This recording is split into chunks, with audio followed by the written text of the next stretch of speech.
Much sleep? Yeah, I think I went to bed around 5, and then woke up around 9:30. So, but yeah, I slept hard. I'll give it that. So, How many texts you get? I don't know how many I got. I know I have how many I have unread, and you it hit is 4 at digits? 1,029. So, I'll get back to those at some point here in the near future. Hours. I know you said it was still kind of feeling unreal last night. Has anything set in differently hours later? As I was leaving the house, I was talking to Kim, my wife, and I just kind of laughed, and I said, I think maybe in a couple weeks it'll come to fruition what we just did. But I got asked a lot by the press, just what does it feel like to be a part of some of the most epic upsets of all time? And I'm like, to us, they're not upsets. And I was telling Kim this morning, and it's just a little bit, I don't know how I operate and what I thought we were capable of, but I knew this program was going to win a national championship. I didn't necessarily think it was going to happen within, I don't know, the span of 3 years. That's the crazy piece to me. But I was really confident in the people that I hired and the players that we brought in that we were going to go do this. And I knew we had a team that was dangerous right now. So I didn't feel like it was an upset. But if you're on the outside looking in, like we were a 9 seed, we were ranked 6th in the country the entire year. I think we're up in the ranks of these now, but it wasn't a marquee school that, like, again, going off and beating Nebraska of that. It was that is a underdog story from what people would think, but I don't think they knew what this team was capable of and what the staff was capable of. So I think that'll set in. I think someone had said last night that we're the 13th program in the history of volleyball to win a national championship. So I think all of those things will probably set in a little bit more over time. Right now, I'm just, I don't know, hearing them talk. I'm so grateful and thankful that they got to see the fruition of the work that they put in. To go in and sweep the 2 matches, is that a matter of matchup? Is that a matter of momentum? Is that peaking at the right time? What do you think? I mean, Yes. that was pretty. Yeah. I wouldn't say matchup. I think at that point everyone's good. I think the one thing that this team really fell in love with was playing with joy and happiness. And we talked during the Nebraska match, and I didn't even realize it. I was just texting back and forth with some friends. So I had 1,031 texts before that. But I was just talking about the fact that, like, playing with joy is a weapon. Like, when you're looking across the net and people are nervous and scared and you're sitting there with a smile on your face, it makes them more nervous and scared. And I think this group really fell in love with that idea of, like, hey, like, let's enjoy every single second. If also, like, what are we doing this for if we're not having fun doing it?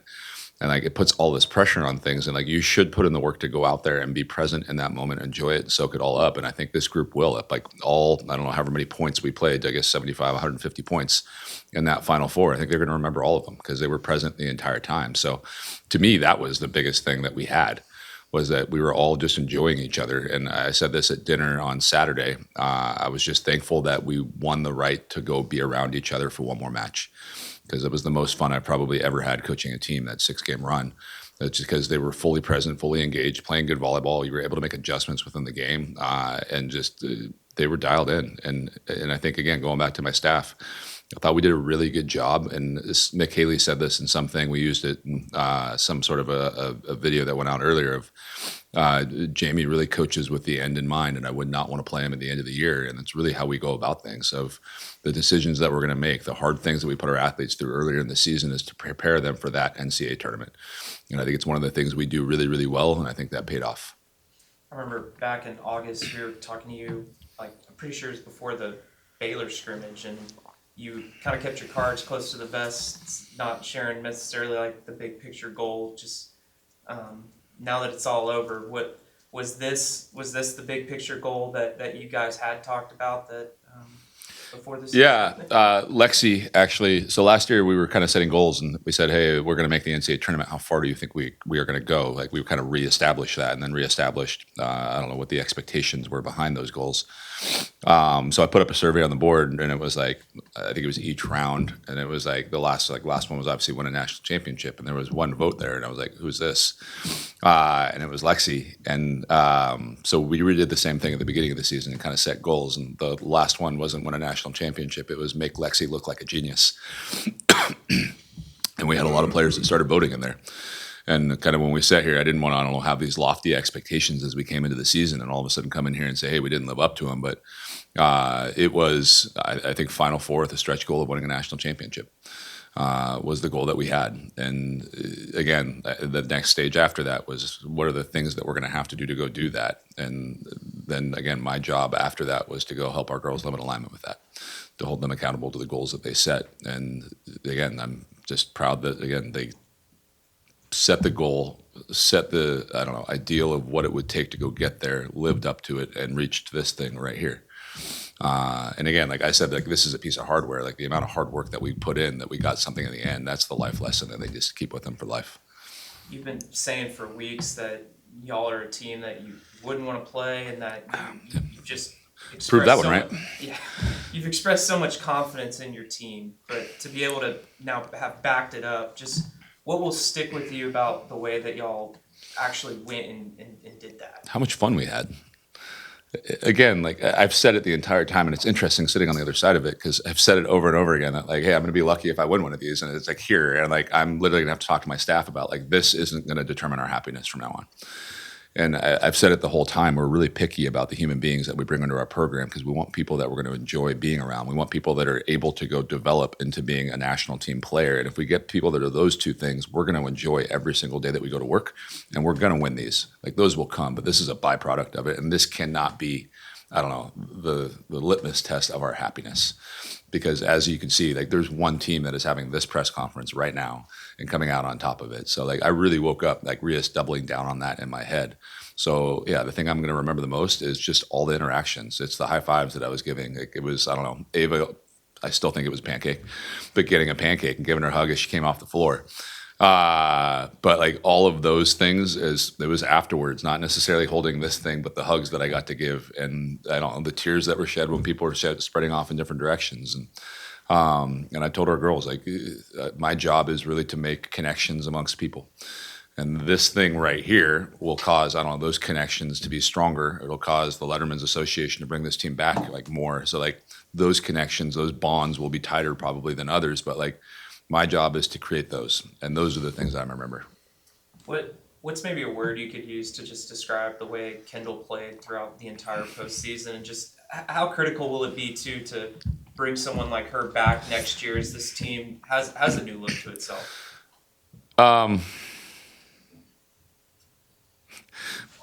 There was a video that came out and we started chanting Kendall volleyball. So that's literally the first thing that's going through my head. And she's just an amazing, well-rounded volleyball player. And then it's going to be something like Warrior. I just think any time that like things got tough, it was if like somebody had a thing of armor on and it was like the helmet came down and she's like, let's go.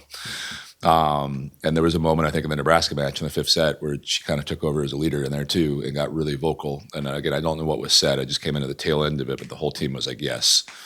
And that piece is going to be huge. And there's the volleyball piece that obviously is there. She's an amazing volleyball player, but there's the human being piece of the amount of, again, joy that she plays with. And her and I are a little bit similar in the fact that the game was kind of taken away for a little bit. Everything we do right now is like we're really grateful for.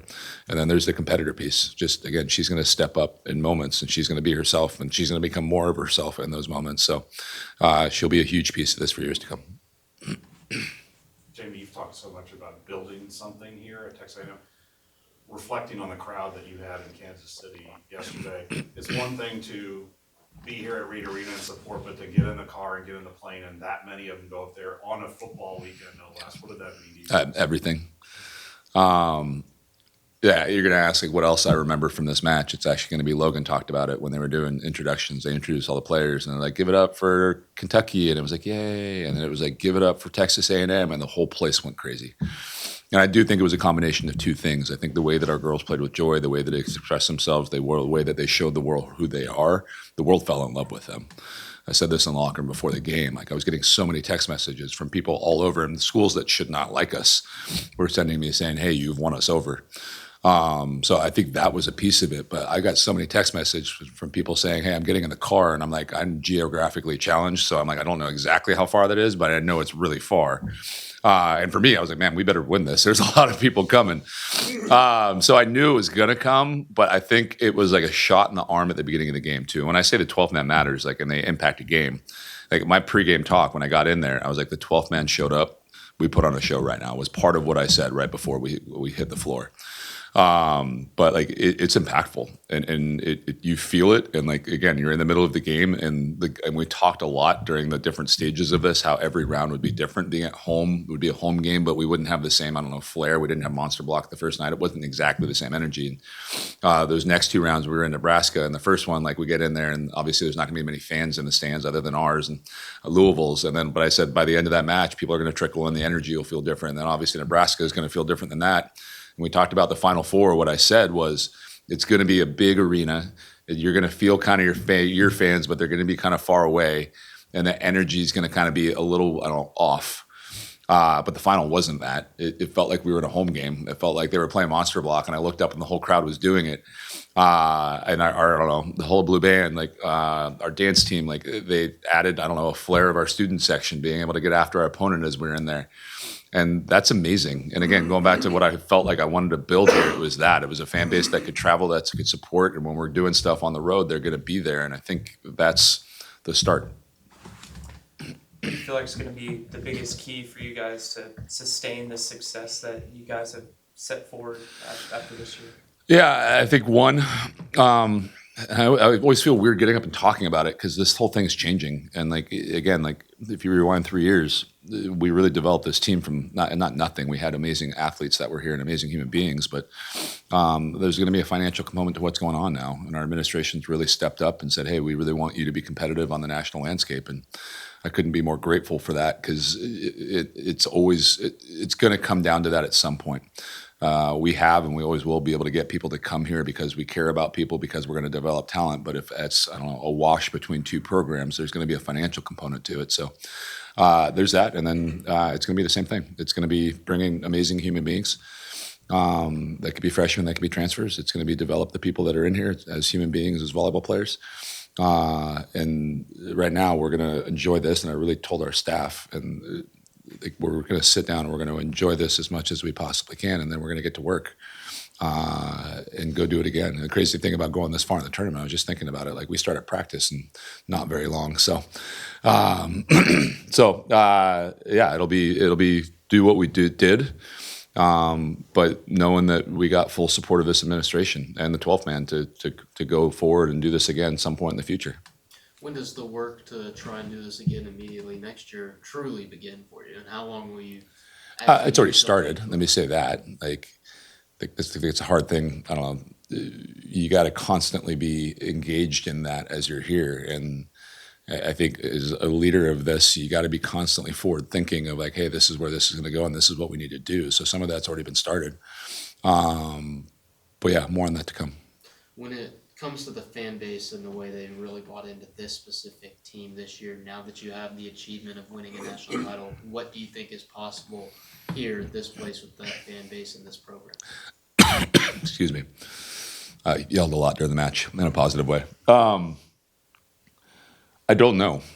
And I know that's a weird answer to that, but when I got here, I thought I could develop a fan base that would average something like 4,000 fans or something like that, like the school down the road does. And they're going to build a bigger arena and that will probably go up. Again, that's a capacity issue, so it's not a slight at them.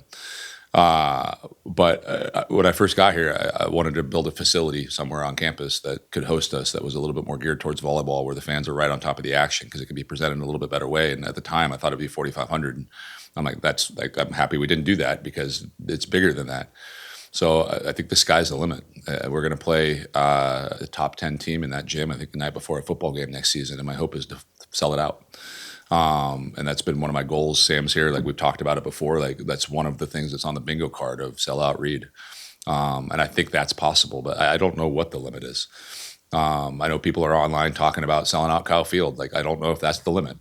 But we're going to push it and we're going to try to figure out what it is and get to it. But again, the 12th man I had expectations of it, but it's still blown me away. So I'm excited to see what happens. This team's going to have a bit of a different look next year, of course. Just when it comes time to really dive all into the portal and building next year's roster, just do you have an idea of how many girls you want to take out of the portal? Maybe any particulars that you want to address, maybe position-wise or experience-wise, as you're starting to build your next team? Yeah, I mean, the first thing I got to do now is I haven't talked to our team yet. So that'll be the next thing. And just I'll ask them 4 questions. Normally it's what can I do better for you? What can this program do better for you? What are your goals next season? And what do we do well? And we'll go through those and have some conversations. And obviously that's a piece of it. There's a lot of people that want to be here, but again, we're going to be selective, and it's more of a, are you going to help us? And 2, are you going to be a good human being? So we'll talk more on that later. Good. Sweet. Thanks, Coach. Thank you, guys.